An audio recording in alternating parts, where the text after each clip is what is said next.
We've been talking about the heat wave all week, but this is the hottest day of the heat wave. That's right, Lisa, and it's the hottest day we've seen not just in 2024. We haven't seen a temperature this hot in all of 2023 either.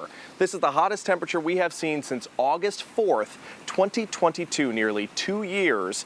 And all this heat and humidity is fueling some storms along a stationary front, and we do have a severe thunderstorm warning in effect for northern Bradford County. I want to show you that severe thunderstorm warning on the map, but first I want to tell you about a video that was sent in from one of our viewers. This is from Steve Miller, and he took this in Carbondale. You know, these storms weren't severe, they were just strong, but look at the winds and look at the rain that comes out of these types of systems. And remember, if you can hear thunder, you are close enough to be struck by lightning. Lightning is one of nature's biggest and most deadly killers. So something definitely to take note of and to take seriously as well. All right, if we could switch to the map so I can show you where the severe thunderstorm warning is. It's in northern Bradford County near Sayre and Litchfield, and that's where we're tracking this storm. You can see it here on current satellite and radar.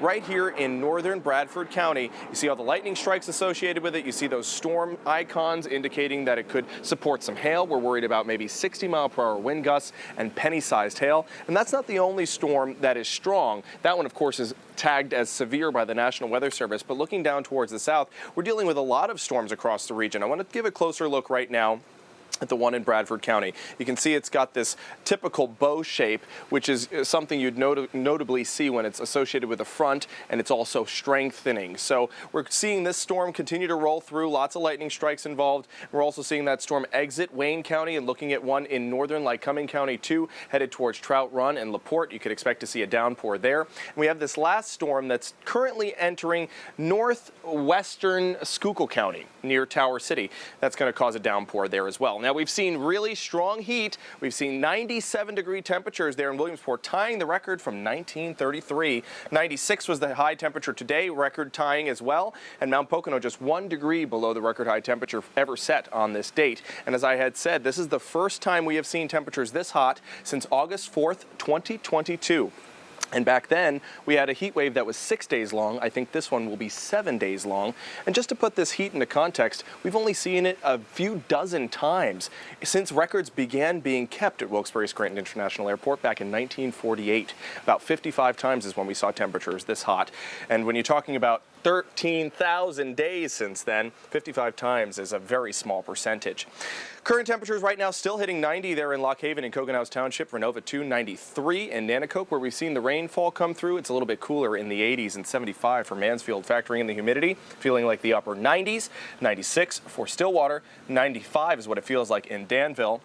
I'm feeling like 96 in Mifflinburg. This is what it looks like live in Scranton. Starting to see darkening skies. Same for Wilkes-Barre, because we're starting to see those showers and storms roll through. And this is what it looks like right now in Wilkes-Barre. Some darkening skies as well there. 87 is the current temperature. 96, of course, was the high. Feeling like 96 with the added humidity.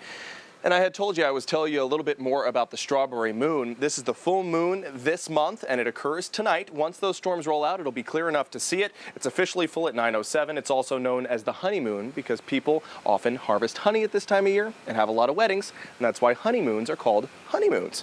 This is what it looks like as far as future clouds and radar. Additional showers and storms as we roll through the overnight.